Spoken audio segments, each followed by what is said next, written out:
মানুষ যখন আল্লাহকে পেয়ে যায়, হ্যাঁ, মানুষ যখন আল্লাহকে পেয়ে যায় তখন সে দুনিয়ার আসল বাস্তবতা বুঝতে পারে, দুনিয়া কি জিনিস। আলী রাদিয়াল্লাহু আনহুর একটা বই পড়ছিলাম, ওনার যে মানে দর্শনগুলা, ওনার যে মানে চিন্তাভাবনাগুলো, ওনার কিছু লেখা ছিল, কিন্তু এগুলো সব জায়গায় আসে নাই। এই বইগুলো সবাই পায় না, কিন্তু রেয়ার বই। তো ওখানে দুনিয়ার এক্সাম্পল দিচ্ছেন তিনি বলছেন দুনিয়া এমন জায়গা যেখানে কেউ যদি ডুব দেয়, সমুদ্রে ডুব দেওয়ার মতো জাস্ট ডুব দেয়, তাহলে তার আমল, যত নেক আমল, সব আমল কমে আসবে। এটা কিন্তু বাস্তব। দুনিয়াতে ডুব দিবেন আপনি, দেখবেন আপনার নেক আমলগুলো কমে আসতেছে। তিনি বলছেন দুনিয়া হচ্ছে সাপের মতো। কেমন? সাপের মতো। ধরতে নাকি খুব সফট লাগে, ধরতে খুব স্পর্শ করতে সফট মনে হয়, কিন্তু এর বিষ যদি একবার ঢুকে দেয় শরীরে, আর রেহাই নাই। কথাগুলোর গভীরতা অনেক। এক জায়গায় লিখছেন উনি যে আমি দুই শ্রেণীর মানুষকে নিয়ে খুব সমস্যা আছে। এক শ্রেণী হচ্ছে যারা জাহেল আবেদ, মানে ইবাদত করে, অনেক ইবাদত করে কিন্তু জাহেল, জ্ঞান নাই কিন্তু ইবাদত করে, এদেরকে নিয়ে আমি খুব সমস্যা আছে। আর এক শ্রেণী হচ্ছে যারা ব্যক্তিত্বহীন আলেম, এদেরকে নিয়ে আমি সমস্যা আছে। আলেম কিন্তু কোনো ব্যক্তিত্ব নেই, এই জন্য মানুষ তার কাছে আসে না, দূরে সরে যায়। ব্যক্তিত্বহীনতার কারণে অনেক আলেম থেকে মানুষ দূরে সরে যায়, কিন্তু একজন আলেম যদি ব্যক্তিত্বশীল হয়, মানুষ তার কাছে আসে। খেয়াল করে দেখবেন। তো উনি বলছেন আমি এই দুই শ্রেণীর মানুষকে নিয়ে সমস্যা আছে, আর পড়তে শুরু করলে মনে হয় যে পড়তেই থাকে।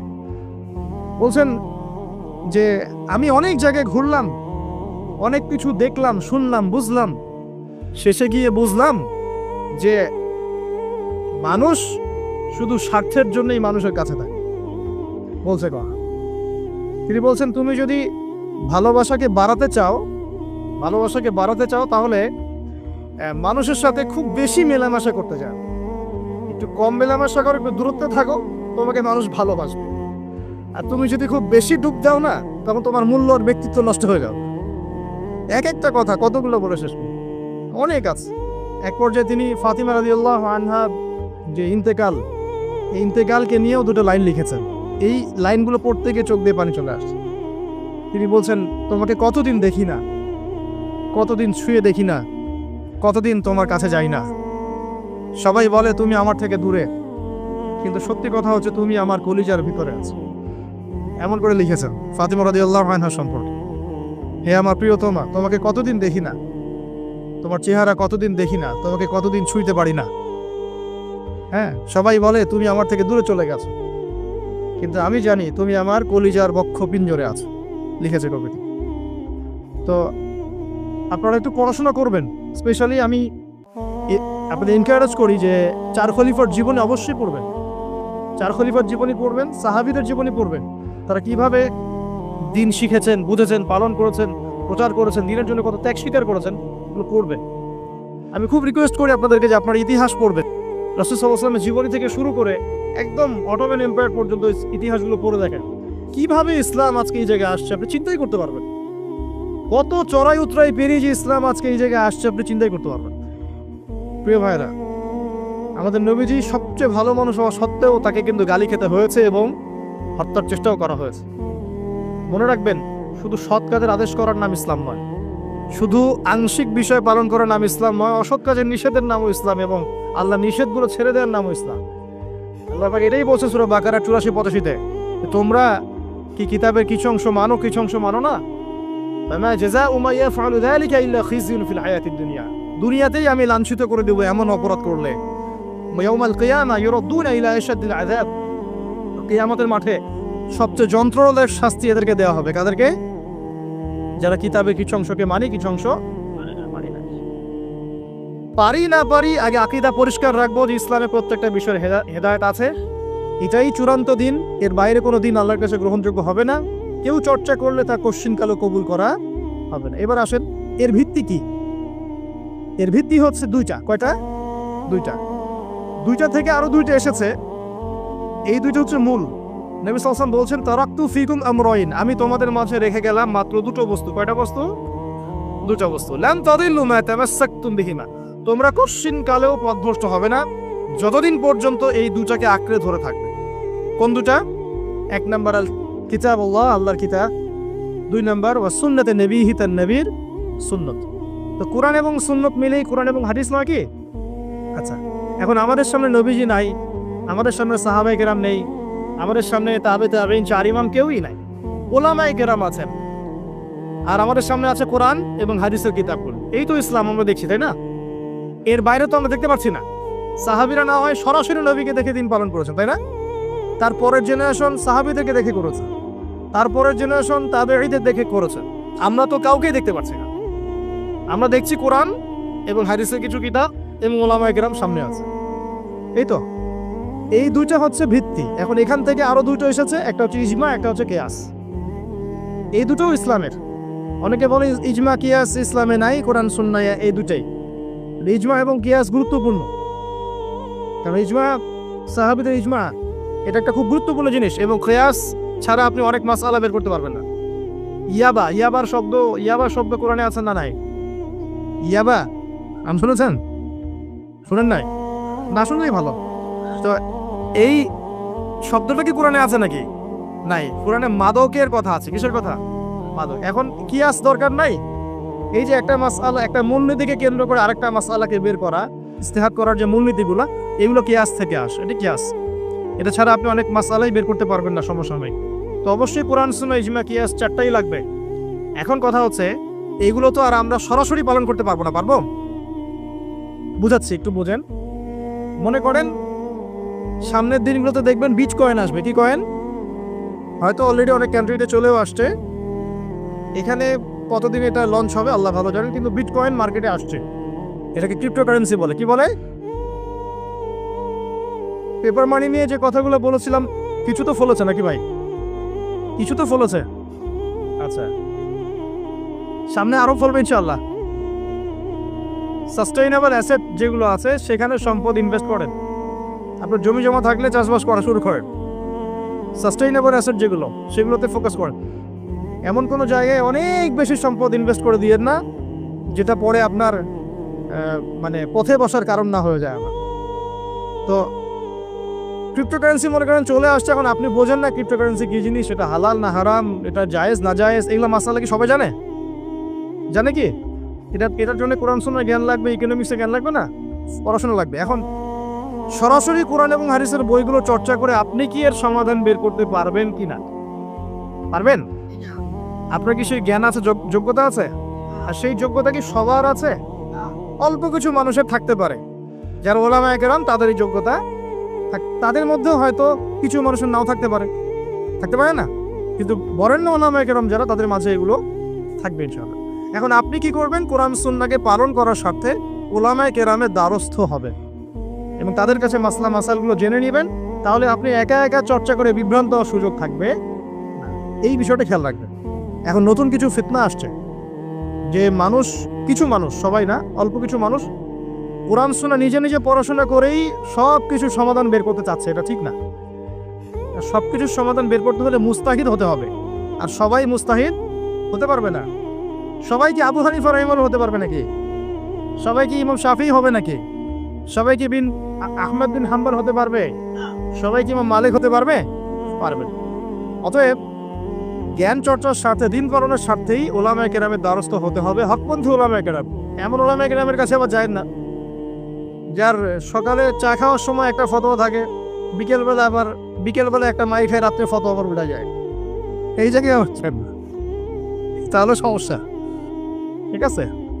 তো আল্লাহ পাক আমাদের বরেণ্য ওলামায়ে কেরামদেরকে হেফাজত করুন, দোয়া করি, এবং তাদের নেক হায়াতে বরকত দান করুন, এবং তাদের মাধ্যমে দিনের আরো বড় বড় খেদমত আঞ্জাম দেওয়ার তৌফিক আল্লাহ পাক দান করুন। এবং যুব সমাজকে রিকোয়েস্ট করবো যে আপনারা ডিটাচড হয়ে থাকবেন, ওলামায়ে কেরাম থেকে ডিটাচড হয়ে আপনারা দিন পালন করতে যাবেন না, তার সাথে সম্পর্ক রেখে দিন পালন করবেন ইনশাআল্লাহ। আল্লাহ সহজ করুক।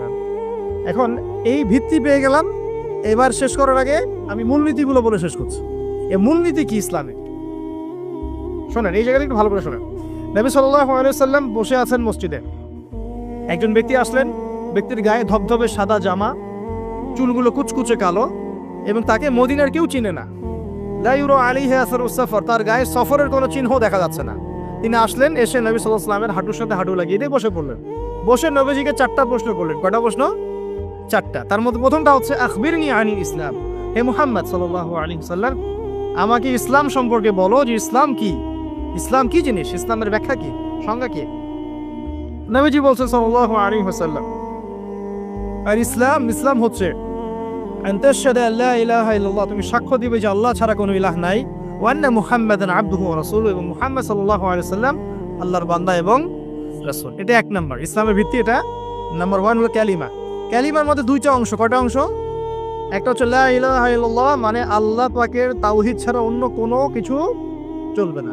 2 নম্বর হচ্ছে মুহাম্মদুর রাসূলুল্লাহ, মানে নবীর সুন্নাত ছাড়া অন্য কোনো সুন্নাত চলবে না। সিম্পল। লা ইলাহা ইল্লাল্লাহ মানে আল্লাহ ছাড়া কিছুই নাই, মানে আল্লাহ ছাড়া কোনো রিজিক দাতা নাই, কোনো পালনকর্তা নাই, কোনো সন্তান দাতা নাই, কোনো জীবন দাতা নাই, কোনো মৃত্যু দাতা নাই, কোনো বিধান দাতা নাই, আল্লাহ ছাড়া কিছুই না। মানে আল্লাহ পাকই সব, আল্লাহ থেকে সব হয়। নাকি অন্য কোনো ইলাহ আছে? আস্তাগফিরুল্লাহ, অন্য কোনো ইলাহ আছে? নাই। এটা হচ্ছে শিরক মুক্ত তাওহীদের স্টেটমেন্ট। লা ইলাহা ইল্লাল্লাহ মানে শিরক মুক্ত তাওহীদ। শুধু এটা মুখের জিকির না, পালন করে দেখাতে হবে। যদি ইবাদত বন্দেগীতে আপনি আল্লাহর দাসত্ব করেন, সেজদা দেন, আল্লাহকে সেজদা দেন, ইবাদতে লা ইলাহা ইল্লাল্লাহ ঠিক আছে। অর্থনীতিতে গিয়ে আপনি সুদ খাচ্ছেন, আল্লাহর বিধান মানছেন না, ওখানে লা ইলাহা ইল্লাল্লাহ ঠিক নাই।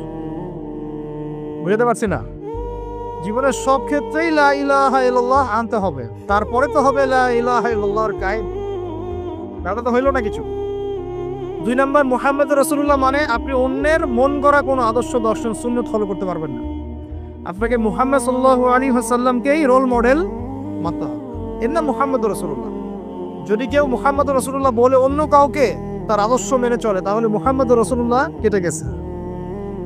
এখানে একই কথা। নামাজে দাঁড়িয়েছেন, রাসূলের মতো নামাজ পড়ছেন, মাশাআল্লাহ। রোজা করছেন রাসূলের মতো, হজ উমরা সব রাসূলের তরিকায় হচ্ছে, তাসবিহ তাহলিল সব রাসূলের তরিকায় হচ্ছে। অর্থনীতিতে গিয়ে আর রাসূলের তরিকা চলে না, তাহলে এখানে আর মুহাম্মদ রাসূলুল্লাহ থাকলো না। আমি মনে হয় বুঝাতে পারছি না। মানে জীবনের সব ক্ষেত্রেই লা ইলাহা ইল্লাল্লাহ মুহাম্মদুর রাসূলুল্লাহ থাকতে হবে, শুধু একটা অংশে নয়। এটা 1 নাম্বার। 2 ওয়ান তুকিমাস সালাহ, এবং যখন তুমি সালাত কায়েম করবে। ইসলামের 2 নম্বর পিলার কি? সালাত কায়েম করা।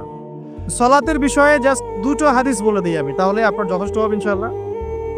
একটা হাদিসে নবীজি বলেন, মান তারাকা সালাতান মুতাআম্মিদান ফাকাদ কাফার। কেউ যদি ইচ্ছাকৃতভাবে নামাজকে ছেড়ে দেয়, সে ব্যক্তি কিন্তু কুফরি করলো। কি করলো?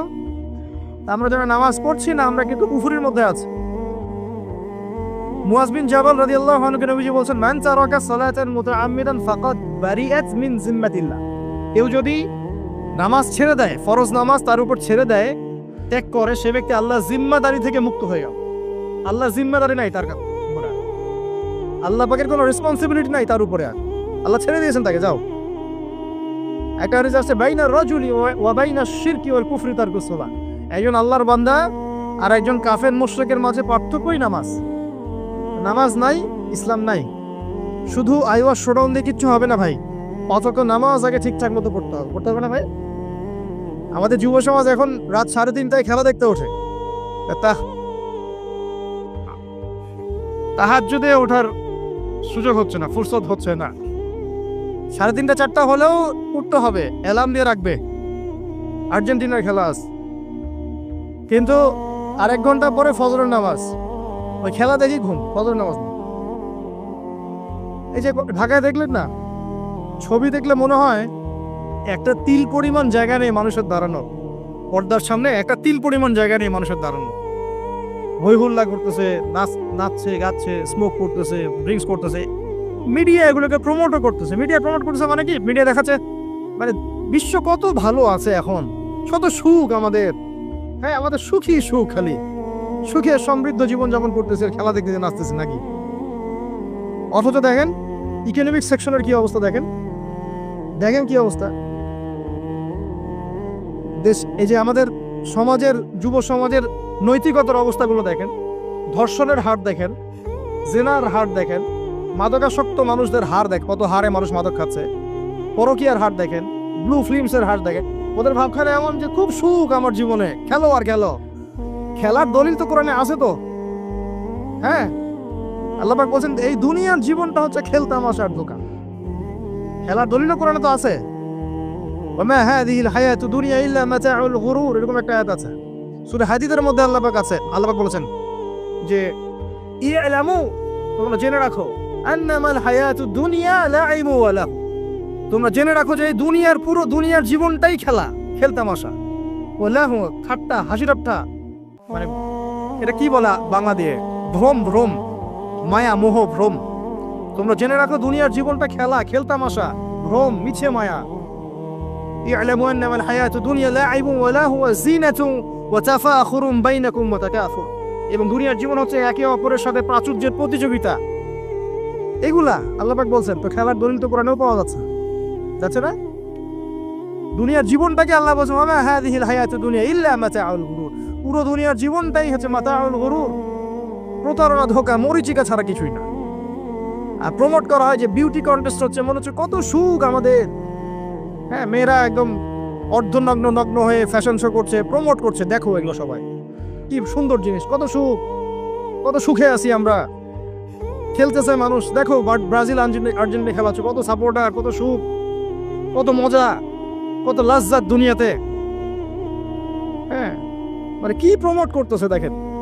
মানে রিয়েলিটি, একটা কথা বলেছে অনেক লেকচারে যে এই ফিতনাময় যুগ, দাজ্জালের যে যুগটা হবে না, ওই যুগে বাস্তবতা আর ভিজুয়াল ওয়ার্ল্ড হবে আকাশ পাতাল পার্থক্য। মানে যা আপনি দেখবেন সেটা সত্য না, ভিতরের বিষয়টা সত্য, যেটা আপনি দেখতে পাচ্ছেন। যা আপনি দেখবেন সেটা সত্য না, যা সত্য তা আপনি দেখতে পাচ্ছেন না। এটা হবে দাজ্জালের যুগ। কেমন? খিদিরের মতো। নৌকা ফুটা করলেন কেন? সন্তান হত্যা করলেন কেন? বাচ্চা হত্যা করলেন কেন? আর এই যে দেয়াল নির্মাণ করলেন কেন? তিনটা ক্ষেত্রে মুসা আলাইহিস সালাম ভেটো দিচ্ছেন, খিদির আলাইহিস সালাম বলছেন যে এর পিছনে কারণ আছে। কারণ আছে না?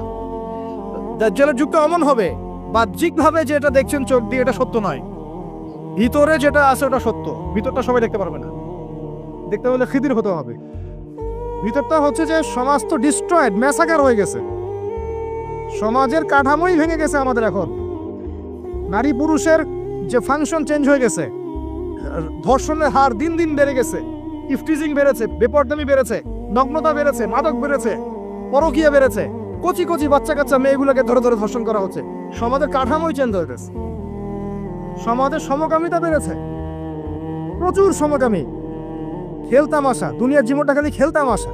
আর আমাদের এই যুব সমাজ, যাদের হাতে ইসলামের ভবিষ্যৎ আছে, ওদেরকে এইদিকে মোহাগ্রস্ত করে রেখে দেওয়া হচ্ছে। এরা নামাজ পড়ে না, কোরআন তেলাওয়াত করে না, আলেম ওলামার সাথে কোনো সোহবত নাই, কোনো সম্পর্ক নাই, হাদিসের কিতাব নাই বাসায়, দাড়ি নাই, ইসলামিক লেবাস পোশাক নাই, ইসলামিক মূল্যবোধ নৈতিকতা নাই, আল্লাহর রাস্তায় সময় দেওয়ার কোনো মানসিকতা নাই। এই যুবক ছেলেপেলেগুলো কিনে নাচতেছে মিডিয়া। কি করবে এরা দেশের জন্য? যারা এরকম অন্য একটা রাষ্ট্র, যে রাষ্ট্র আমাকে চিনেই না, ওর খেলায় সে হুজুকে লাফায়, এ দ্বারা রাষ্ট্রের উন্নয়ন হবে নাকি? আজীব কথা বলেন, এইসব লোকজন দ্বারা রাষ্ট্রের উন্নয়ন হবে নাকি? যখন আমরা এই খেলতামশায় ব্যস্ত আছি, দেখবেন পশ্চিমারা ঠিকই ওদের উদ্দেশ্য বাস্তবায়ন করছে। কি আশ্চর্য একটা অবস্থা, কি আশ্চর্য! মানে এত সুখে আছি আমরা, এতই সুখ, খাবার, পানি, বাসস্থান, বেকারত্ব, কত সমস্যা নিয়ে ভুগতেছি আমরা, এতই সুখ যে বিশ্বকাপে নাচতে হবে আমাদেরকে। আবার এটাকে মুসলিম কান্ট্রির মধ্য দিয়ে জায়েজ করে নেওয়ার একটা পায়তারা চলছে। আয়োজন করেছে এক মুসলিম কান্ট্রি, খেলেছে আর এক মুসলিম কান্ট্রি। হ্যাঁ, এবং এটাকে দলিল নিয়ে এসে এটাকে জায়েজ করে একটা টেন্ডেন্সি চলছে, ফাইজলামি শুরু করছে। অথচ যেখানে যেখানে এগুলো হচ্ছে তার পাশে ইয়েমেন পড়ে আছে, তার পাশে সিরিয়া পড়ে আছে, যেখানে লক্ষ লক্ষ মানুষ না খেয়ে পড়ে আছে। ইয়েমেনে লক্ষ লক্ষ শিশু না খেয়ে মরতেছে এখন। ওদের 2013-14 সাল থেকে নিয়ে 2022 পর্যন্ত প্রায় 3.5 লক্ষ মানুষ মারা গেছে ইয়েমেনের এই ঘটনাগুলো, গৃহযুদ্ধ এবং এই যে আরব কান্ট্রিগুলোর মধ্যে কনফ্লিক্টের মতো, এবং প্রায় 60% সেখানে বাচ্চা কাচ্চা। আপনি এত টাকা পয়সা খরচ করে এগুলো আয়োজন করতে, আমরা প্রমোট করতেছি, এর 5% টাকা ওদেরকে দিলেই তো ওদের 3 বেলার খাবার হতো। সিরিয়ার মানুষগুলোকে দেখেন গিয়ে, ওখানে তো ওটা রঙ্গমঞ্চ হয়ে গেছে। মানে যে যার স্বার্থ এখানে ঢুকে, ওখানে ইসরায়েলও ঢুকছে, আমেরিকাও ঢুকছে, তুরস্কও ঢুকতেছে, ওখানে আগে রাশিয়া ছিল, ওখানে বাশার আল আসাদ, সব মিলে জগা খিচুড়ি অবস্থা একটা। মানুষের মানবতা, জীবনযাত্রা নাই, জীবনের কোনো মূল্য সেখানে নাই। প্রচুর মানুষ, ছোট ছোট ছেলে পেলে দেখবেন না খেয়ে ওখানে মারা, উদ্বাস্তুর মতো তাঁবুর নিচে জীবনযাপন করে। এটা দেখেন না চোখে? ওখানে একটা খেলা, হুদাই একটা খেলা নিয়ে এত লাফালাফি করতেছে, পাশে এতগুলো মানুষ না খেয়ে মারা যায়, কোনো খবর নাই। নিজে ভরপেট খাই, প্রতিবেশী অনাহারে থাকে, মুমিন হবে? কিসের ইসলাম ফলো করতেছি আমরা আসলে?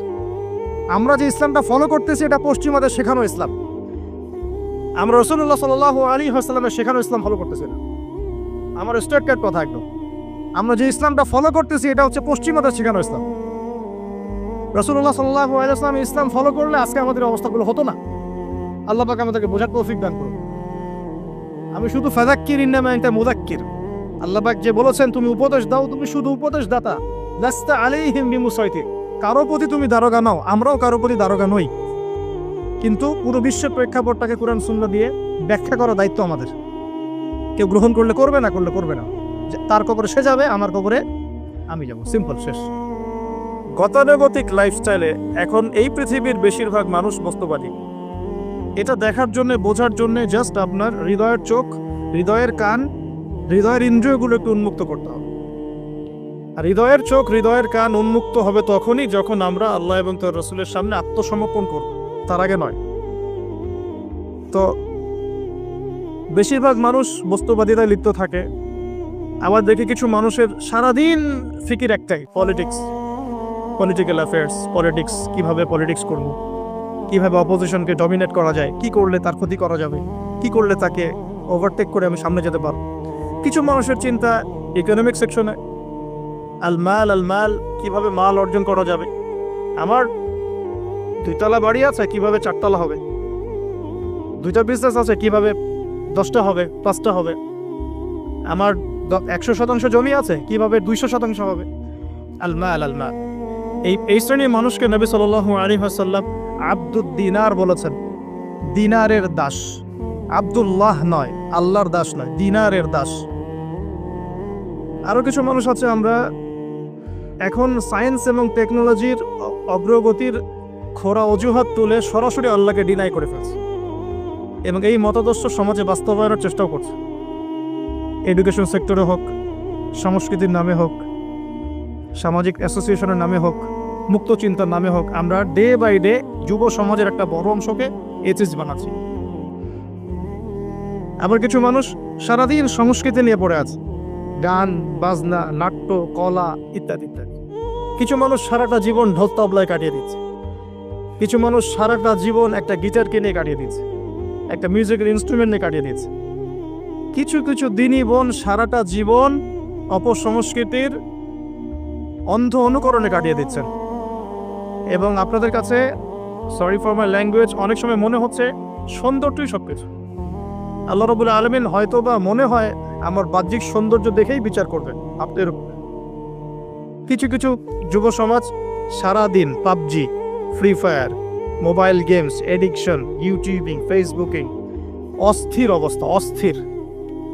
ঠান্ডা মাথায় 1 সেকেন্ড বসে চিন্তা করতে যাচ্ছে না যে তাকে আল্লাহ বা কেন সৃষ্টি করেছে।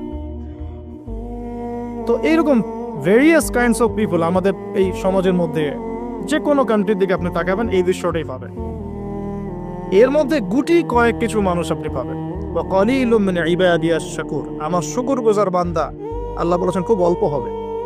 অল্প কিছু মানুষ ইসলাম চর্চা করার চেষ্টা করছে। আমি ওই সেন্সে কথা বলছি না যে সারা বিশ্বে 200 কোটি মুসলিম, 300 কোটি মুসলিম, 500 কোটি মুসলিম, বাংলাদেশে 90% মুসলিম। এই ধরনের গতানুগতিক পরিসংখ্যানে আমি বিশ্বাস করি। যখন ইসলামের ডেফিনেশনটা আপনি আজকে বুঝে যাবেন বাসায়, তখন আপনি নিজেও চিন্তা করবেন যে আসলে আমরা মুসলিম আছি কিনা।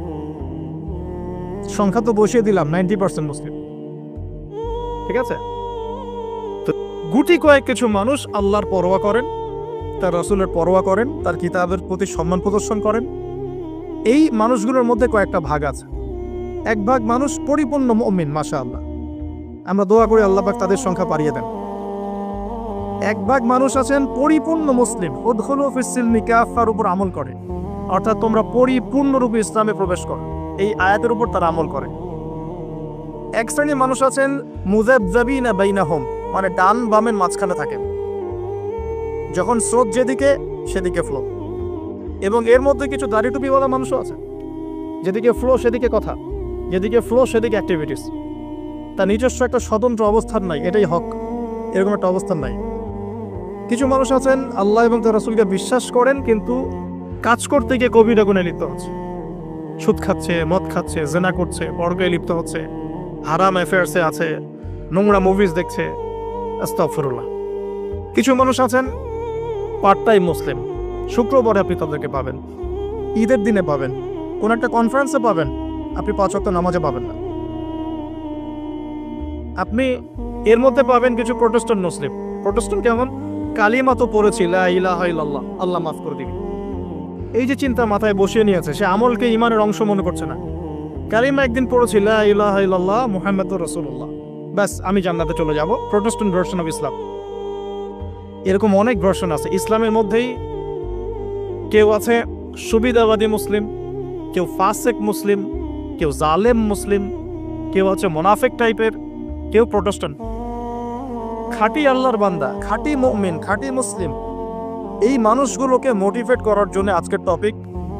আসুন কিছু মহামানবের গল্প শুনি। শুরু করতে চাই আমাদের আদি পিতা আদম আলাইহিস সালামকে দিয়ে।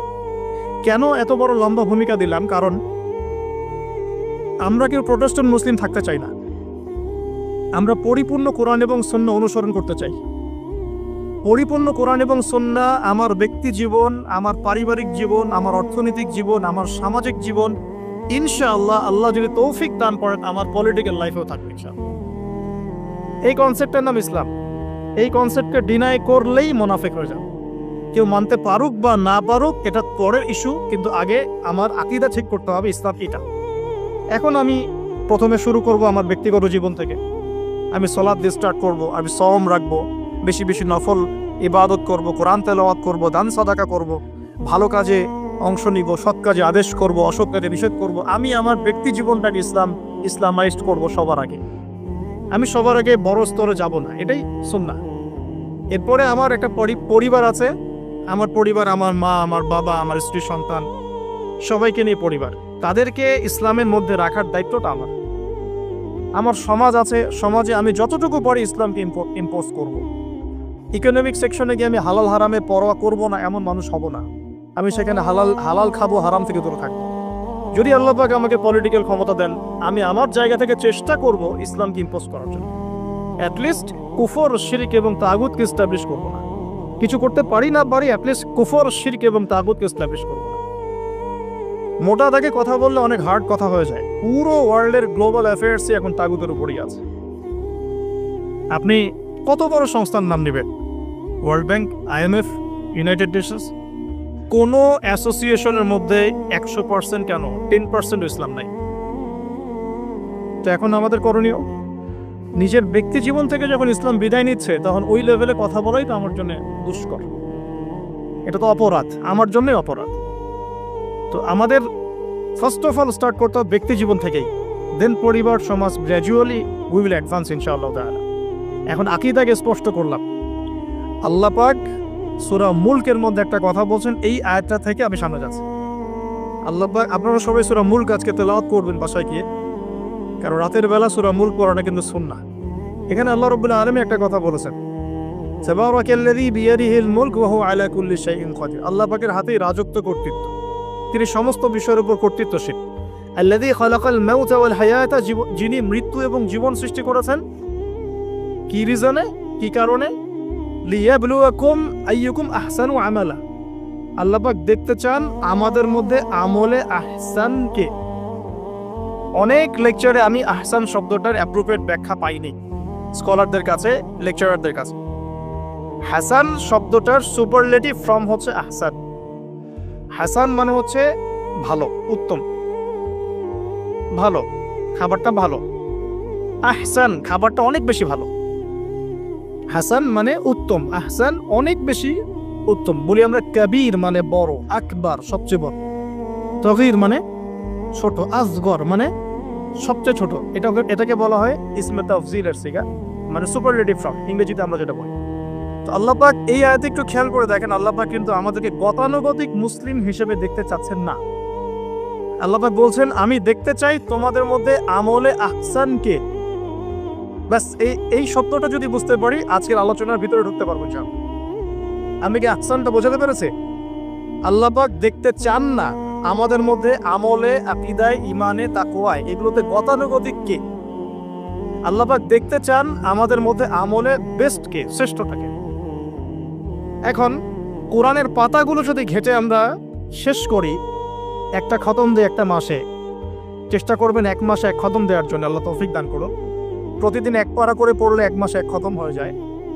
আর বছরে অন্তত একবার পুরো কোরআনটা অর্থসহ পড়তে হবে। পারা যাবে ইনশাআল্লাহ? বছরে অন্তত একবার পুরো কোরআনটাকে অর্থসহ আমরা পড়ার চেষ্টা করব। এই পাতাগুলো যদি আমরা উল্টাই তাহলে দেখব কোরআনের মধ্যে আল্লাহ রাব্বুল আলামিন কাফেরদের কথা বলেছেন, জালেমদের কথা বলেছেন, ফাসিকদের কথা বলেছেন, মুত্তাকি মুমিন মুসলিমদের কথা বলেছেন। এবং আল্লাহ পাক যে শব্দটা চাচ্ছেন আমাদের কাছে আহসান, এই আহসান কিছু মানুষের কথা আল্লাহ পাক কোরআনে বলেছেন। আজকে ওইটাই গল্প। সূরাতুল বাকারার আয়াত নাম্বার 207-8 এই দুটো আয়াত একটু পড়ে দেখবেন। আল্লাহ পাক বলছেন ওয়া মিনান নাস বাদা আউযু বিল্লাহি মিনাশ শাইতানির রাজিম ওয়া মিনান নাস, আল্লাহ বলছেন মানুষের মধ্যে কিছু মানুষ আছে, সবাই না। ওয়া মিনান নাস, মানুষের মধ্যে কিছু মানুষ আছে যারা কিনা মাইয়াশরি নাফসাহু বিতিগা মারদাতিল্লাহ, যেই মানুষগুলো আল্লাহ পাকের সন্তুষ্টির জন্য তাদের নফসটাকে বিক্রি করে দিয়েছে। সুবহানাল্লাহ, চারটাখানি কথা না কিন্তু। মানুষের মধ্যে আল্লাহ কিন্তু সূরা বাকারায় বলেছেন শুরুর দিকে মানুষের মধ্যে কিছু মানুষ আছে যারা মুমিন, কিছু মানুষ আছে যারা কাফের, কিছু মানুষ আছে যারা মুনাফিক, শুরুর দিকে পাবেন। এখানে আল্লাহ পাক বলছেন মানুষের মধ্যে কিছু মানুষ আছে যারা তাদের নফসটাকে আল্লাহর সন্তুষ্টির জন্য বিক্রি করে দিয়েছে। সুবহানাল্লাহ, মানে তাদের জীবনের মূল থিমটাই হচ্ছে আল্লাহ পাকের সন্তুষ্টি অর্জন করা।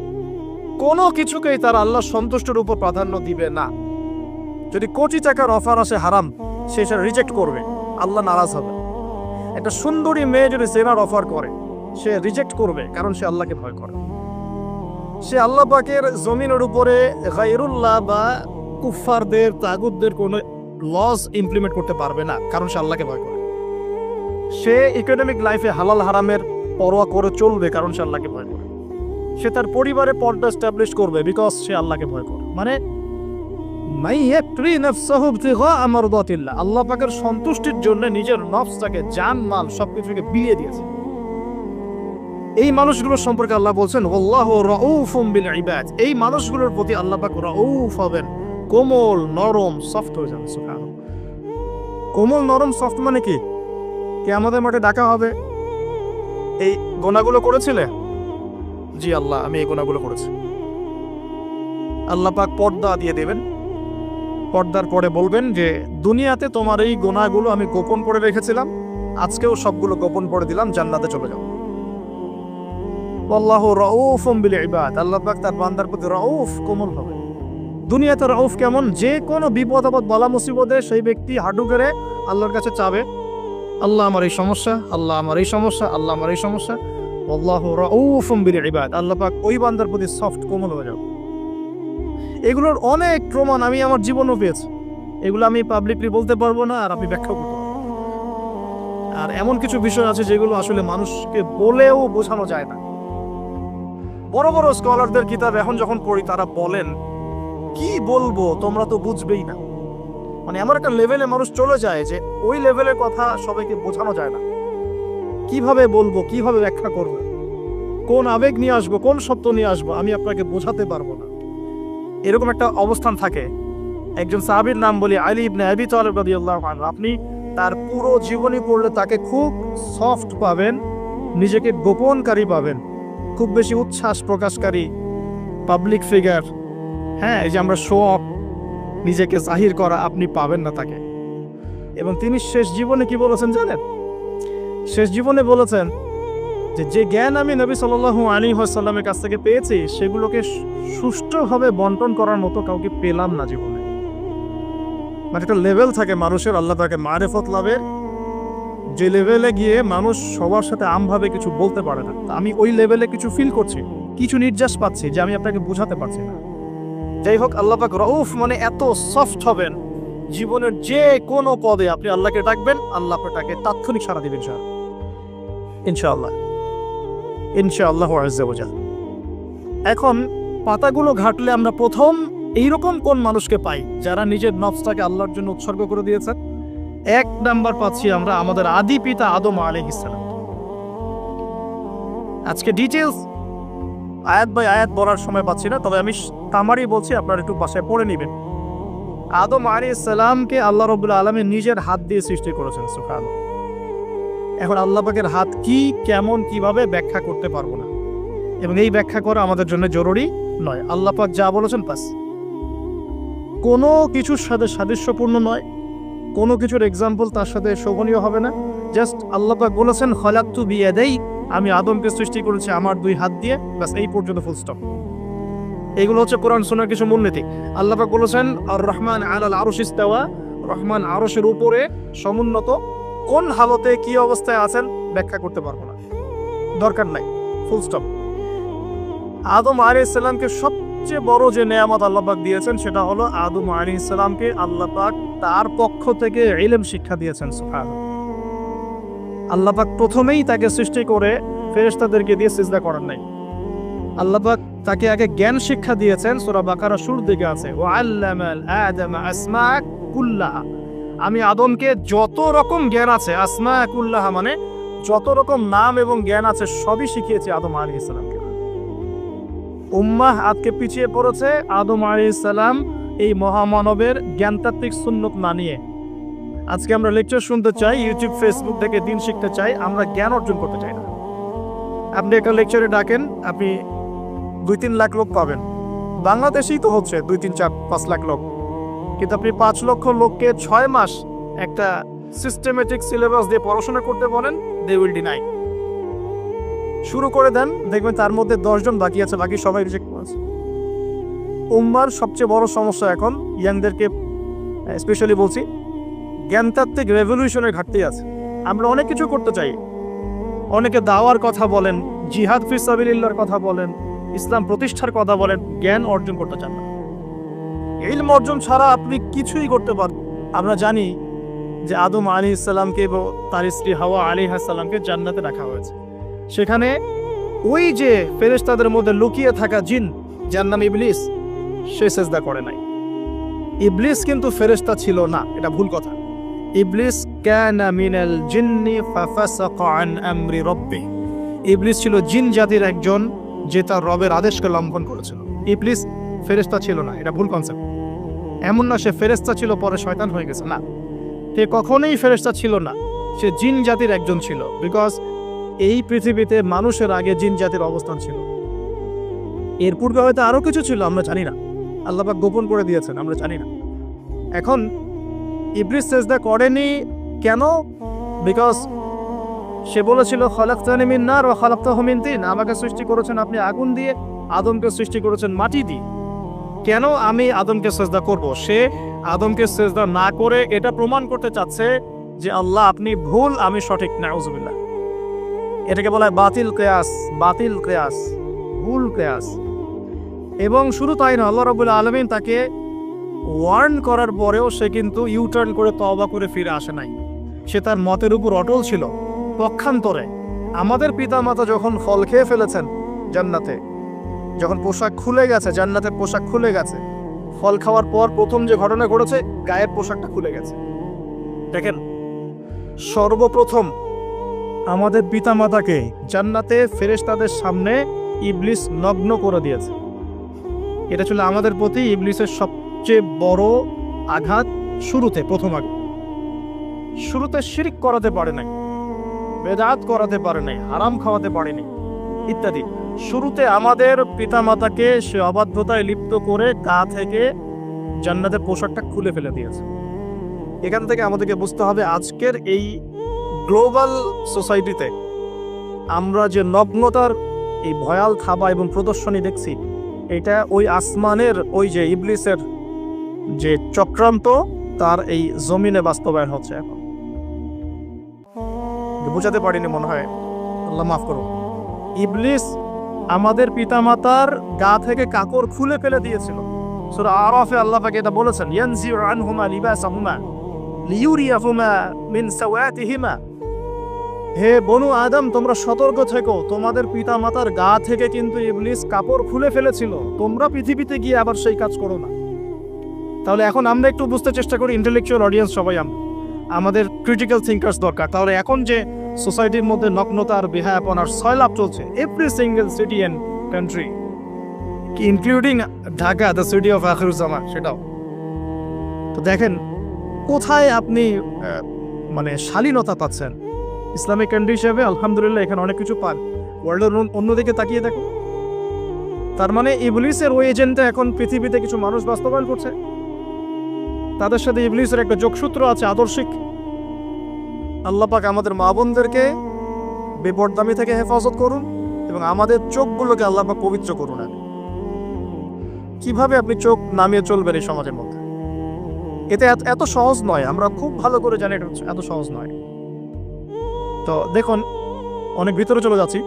আদম আলাইহিস সালাম হাওয়া আলাইহিস সালামকে সর্বপ্রথম নগ্ন করে দিয়েছে ইবলিস। তারা কিন্তু তওবা করে ফিরে এসেছে। কি সেটা? রব্বানা, আমরা বলি রব্বানা যালামনা আনফুসানা ওয়া ইল্লাম তাগফির লানা ওয়া তারহামনা লানাকুনান্না মিনাল খাসিরিন। যখনই আমাদের পিতামাতা বুঝতে পারলেন যে তারা একটা ভুল করে ফেলেছেন, তখন তারা তওবা করে ইউটার্ন করলেন আল্লাহর দিকে, যেই কাজটা ইবলিস করে নাই। এই কাজটা ইবলিস না করার কারণে সে কাফের হয়ে গেছে, চিরস্থায়ী জাহান্নামী হয়ে গেছে। আর এই তওবা করে ফিরে আসার কারণে আমাদের পিতামাতা জান্নাতি হয়ে গেছে। আল্লাহ পাক এই কারণেই তার রাসূলের মাধ্যমে জানিয়েছেন যে প্রত্যেক আদম সন্তান, কুল্লু বানি আদম খাত্তা, প্রত্যেক বনু আদম হচ্ছে পাপী। আমরা সবাই পাপী, আমরা সবাই পাপী। পাপের তো শেষ নাই আমাদের, আল্লাহ মাফ করুন। ওয়া খায়রুল খাত্তাইন আত-তাওয়াব, যারা তওবা করে ফিরে আসে এরাই হচ্ছে শ্রেষ্ঠ পাপী। জীবনের যে কোনো সময় যদি কেউ খালেস ভাবে আল্লাহর দিকে তওবা করে ফিরে আসতে পারে, আল্লাহ পাক এক মুহূর্তের মধ্যে তার আমলনামার সমস্ত গুনাহ মাফ করে নেকি দিয়ে পরিবর্তন করতে পারে। এগুলো হাদিস থেকে বলছি, ডিটেলস বলতে পারছি না আমি, কোডগুলো।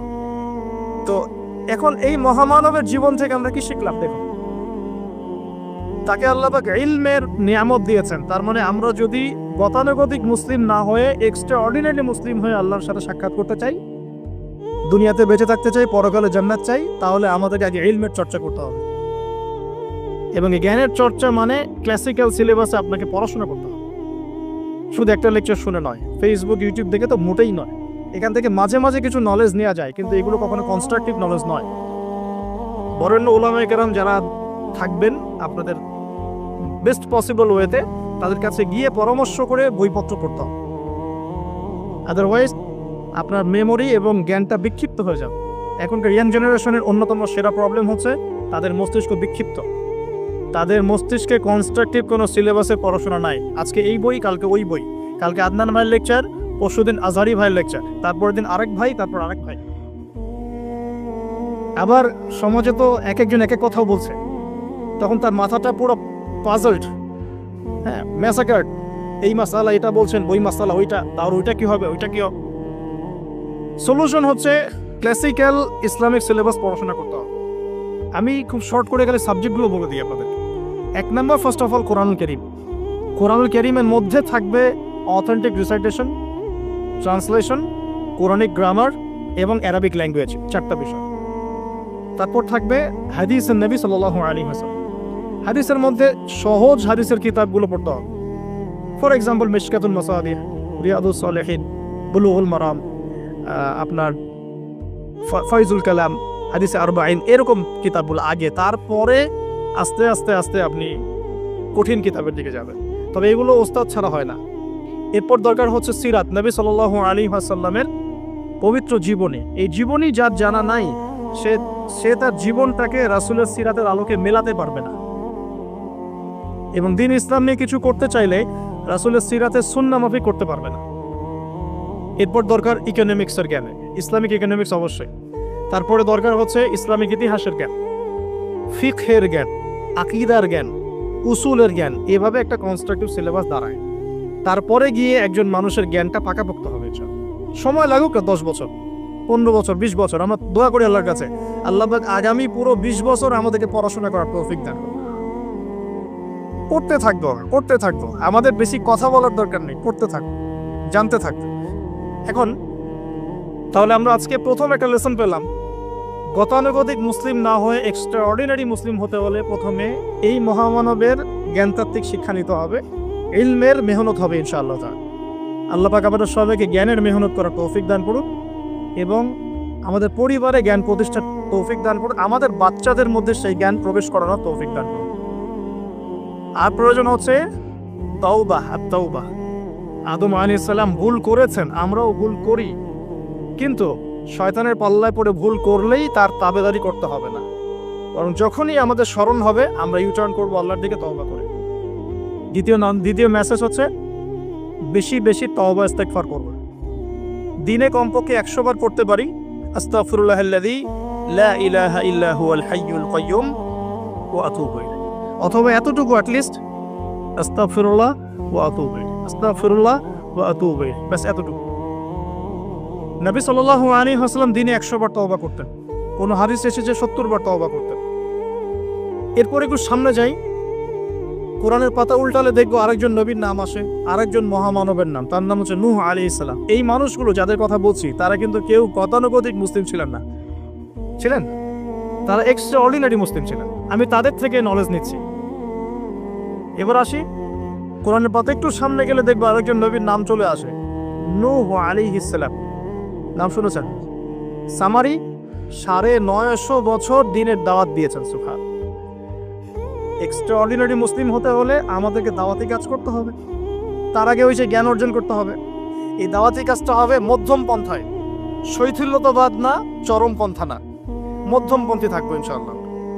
এখানে অনেক সময় মধ্যমপন্থী থাকতে গিয়ে কিছু মানুষ হিকমতের দোহাই পেরে শৈথিলতাবাদী হয়ে যায়। আমি মনে বুঝাতে পারি না, কিছু মানুষ মধ্যম পন্থার দাওয়াতের কথা বলেও হিকমতের দোহাই দিয়ে কখনো কখনো শৈথিল্যতাবাদী হয়ে যান। এটাও ঠিক ওটাও ঠিক, এটাও চলে ওটাও চলে, এদিকে চলে আসে। আবার কিছু মানুষ মধ্যম পন্থার কথা বলে অনেক সময় খুব ওভার এগ্রেসিভ পদক্ষেপে চলে যান। দুটোই উম্মার জন্য ক্ষতিকর। এই জন্যই ক্লাসিক্যাল ওলামায়ে কেরামের সাথে পরামর্শ ভিত্তিক চলাফেরা করা উচিত, তাহলে তারা ডাইরেকশন দিতে পারবেন যে কোনটা এই প্রেক্ষাপটে করা উচিত, কোনটা করা উচিত না। তো নূহ আলাইহিস সালামের জীবন থেকে আমরা শিখছি দাওয়াতের মেহনত করতে হবে। এটা আমি আজকেও শিখলাম নতুন করে। নিজের মতেই মনে হলো যে আমার সামনে যে ভাই গাড়ি ড্রাইভ করছেন তাকে তো দুটো কথা বলতে পারতাম, কেন বললাম না? যে ইমামের পিছনে নামাজ পড়ে আসলাম তাকে তো দুটো কথা বলতে পারতাম, কেন বললাম না? বলতে পারতাম যে ইমাম সাহেব আপনি শুনুন, নবী সাল্লাল্লাহু আলাইহি ওয়াসাল্লাম বলেছেন দুনিয়ার সবচাইতে নিকৃষ্ট চোর হচ্ছে সে ব্যক্তি যে রুকু সেজদা ঠিকমতো আদায় করে না। চুরি করলে চোরের হাত কেটে ফেলতে হয়। যদি কেউ আমার ফোনটা চুরি করে, ইসলামিক লস কি বলছে? তার হাতটা কেটে ফেলতে হয়। আর নবীজি বলছেন সবচেয়ে নিকৃষ্ট চোর সে ব্যক্তি যে ব্যক্তি রুকু সেজদা ঠিকমতো আদায় করে না। তো আমরা এরকম দাওয়াতের অনেক ক্ষেত্র পাই। নিজেও ফিল করলাম যে না, আসলে মনে হয় আমি পরিপূর্ণ দায়ী হতে পারছি না। আমি তো এই যে বিমানে আসলাম তার কেবিন ক্রুদেরকে দাওয়াত দিতে পারতাম, অ্যাটলিস্ট শালীনতার একটা আয়াত শোনাতে পারতাম যে এই পোশাকগুলো মেয়েদের পরা উচিত নয়। যে পোশাকটা আপনি পরে আছেন, আকাশে উঠছি, সুবহানাল্লাহ, 1 সেকেন্ডের মধ্যে প্লেন ক্র্যাশ করতে পারে। Possible or not possible? 1 সেকেন্ডের মধ্যে। সেখানে আমি কিভাবে আল্লাহর জিকির বাদ দিয়ে বেহায়াপনে লিপ্ত হতে পারি? বিশ্বাস করেন, হয়তোবা আমি একটু দুর্বল মনের মানুষ কিনা জানি না, কিন্তু আমি এয়ারে উঠলে আমার সবসময় ফিকির থাকে লা ইলাহা ইল্লাল্লাহ লা হাওলা ওয়ালা কুওয়াতা ইল্লা বিল্লাহ আস্তাগফিরুল্লাহ ওয়া আতুবু ইলাইহি। মানে আমি মনে হয় যে আল্লাহ পাক ধরে রেখেছেন আমাকে, এটা ফিল করে আল্লাহ ধরে রেখেছেন বলে যেতে পারছি। ওখানে আমরা কিভাবে নগ্নতা প্রদর্শনী করতে পারি, কিভাবে করতে পারি? তো দাওয়াতের অনেক ক্ষেত্র সামনে আসে। আপনার সন্তানকে, আপনার স্ত্রীকে, আপনার প্রতিবেশীকে, ড্রাইভারকে, সবজিওয়ালাকে আমরা দাওয়াত দিতে পারি। বাট আমি মনে হচ্ছে যে আমি আসলে কথাটা বলছি বড় গলায়, আমি এখন নিজেও এটা হতে পারি নাই। আল্লাহ পাক আমাদেরকে হওয়ার তৌফিক দান করুন। নূহ আলাইহিস সালাম 950 বছর দাওয়াত দিয়েছেন। একটা খালি এক্সাম্পল দিচ্ছি, তিনি সূরা নূহের মধ্যে আল্লাহ পাক বলেছেন, নূহ আলাইহিস সালাম আল্লাহকে বলছেন রব্বি, হে আমার রব, ইন্নী দাআউতু কওমি লাইলা ওয়া নাহারা, আমি আমার এই কওমকে প্রতিদিন প্রতি রাত দাওয়াত দিয়েছি। সুবহানাল্লাহ, প্রতিদিন প্রতি রাত। আজকে এসেছি, হয়তো 2-3 মাস পরে আপনাদের এখানে আবার আসতে পারি। প্রতিদিন প্রতি রাত কিন্তু আমি দাওয়াতি কাজ করতে পারছি না, আমরা কেউই করছি না। নূহ আলাইহিস সালাম বলছেন আমি বিনা আজর, কোনো আজর ছাড়াই, কোনো স্বার্থ ছাড়াই আল্লাহ আমি আমার কওমকে দিন রাত দাওয়াত দিয়েছি। ওয়ালাম ইয়াজিদহুম দুআই ইল্লা ফিরারা, যখনই দাওয়াত দিয়েছি আমার দাওয়াত শুনে তারা খালি পৃষ্ঠ প্রদর্শন করেছে। কেউ মাথা ঢেকে ফেলেছে, কেউ মুখ কান বন্ধ করেছে, হ্যাঁ, কেউ আমাকে পাগল বলেছে, মজনুন বলেছে। এমনকি তিনি যখন নৌকা বানাচ্ছেন আল্লাহ পাকের আদেশে, মানুষ পাশ দিয়ে হেঁটে যায় আর টিচকারি করে, কবে মরুভূমিতে নৌকা চলবে? তোমার এই নৌকা মরুভূমিতে চলবে কবে? মানুষ টিটকারি মারে। তো এখনো দেখবেন স্ক্যাটোলজিক্যাল কথা বললে, আখিরুজ্জামান নিয়ে কথা বলে অনেকেই মজা নেয়। কবে আসবে ক্যাশলেস সোসাইটি? বললাম তো চলে আসছে। কবে আসবে মালহামা? বুঝি চলে আসবে। কবে আসবে বড় বড় ভূমিকম্প? আসছে, সবর করে। তো নূহ আলাইহিস সালামের জীবন থেকে শিক্ষা আমরা দাওয়াত দিব। আমরা ফার্স্ট অফ অল জ্ঞান অর্জন করব, ক্লাসিক্যাল সিলেবাস পড়াশোনা করব, উলামায়ে কেরামের সাথে সোহবত রাখবো এবং দাওয়াতে কাজ করবো ইনশাআল্লাহ। এবং এখানে আমরা মধ্যমপন্থী থাকবো, নট চরমপন্থা, নট শৈথিল্যতাবাদ। নূহ আলাইহিস সালামের জীবন থেকে আরো দাওয়াত, দিন রাত দাওয়াতের মেহনত করা, দিন রাত দাওয়াতের মেহনত করা। আল্লাহ পাক আমাকে আপনাদের সবাইকে তৌফিক দান করুন। কতদিন? 950 বছর। কত বছর? 950 বছর। পুরো আব্বাসীয় খেলাফত ছিল 509 বছর কি 10 বছর মেবি। পুরো আব্বাসীয় খেলাফত 510 বছরের মতো। উমাইয়াদের ছিল 93 ইয়ার্স। আমাদের নবী সাল্লাল্লাহু আলাইহি ওয়াসাল্লামের দাওয়াতের মিশন বয়স ছিল 23 বছর। 950 বছর দাওয়াত দেওয়ার পর তাফসীরের কিতাবে এসেছে 40 or 80 ফ্যামিলিজ, এই 40 বা 80টা ফ্যামিলি ইসলাম কবুল করেছে। তার মানে এখানে শিক্ষা, এক্সট্রাঅর্ডিনারি মুসলিম হতে হলে দাওয়াতের মেহনতে হতাশ হওয়া যাবে না, লেগে থাকতে হবে, লম্বা সময় ধরে দাওয়াত দিতে হবে। আল্লাহ পাক আমাকে আপনাদের সবাইকে লম্বা সময় ধরে বিশ্বে দাওয়াতি কাজ করার তৌফিক দান করুন।